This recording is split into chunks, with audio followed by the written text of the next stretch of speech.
Lesson number 5 comes from a statement by Machiavelli, which he said, never waste the opportunities of a good crisis.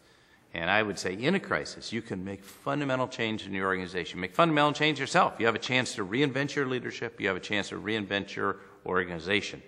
And the great leaders do that. They see opportunity in crisis because people are much more amenable to change. When things are going well, there's great resistance to change. When things are just stable, their inertia takes hold, and you miss opportunities. You know, when Jack Welch took over as CEO at GE, he literally created a crisis that he saw that no one else saw coming.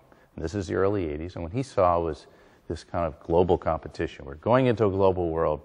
There's going to be enormous competition on a global scale, and GE had to gear up for that. But you know, he used what he saw as a coming global crisis, which it was, and we went this global period. Instead of being on the defensive and saying, oh, our costs are too high, we can't compete with the Japanese, we can't compete with the Chinese, can't compete with the Indians, actually he said, we're going to take advantage of that. We'll be in China.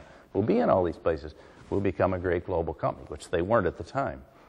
You know, contrast that with General Motors. At the same time frame, General Motors was complaining about the Japanese competition. They went to the U.S. Congress, and they got laws passed that created a 3-year window for them to have very high import duties on incoming Japanese cars. It was a great opportunity to go back and retool their products, to get them more competitive, to gear up for the future.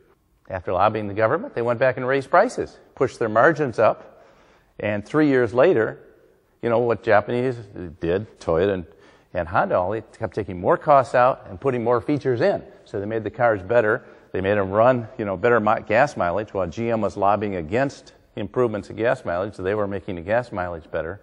And so they came out of this import tariff, and they were much worse shape. They were much less competitive. So they wasted a good crisis. And I think that compare-contrast between what were two great corporations, and we see now General Motors bankrupt, and General Electric, even though they're facing lots of challenges, their business changes, they're still going strong.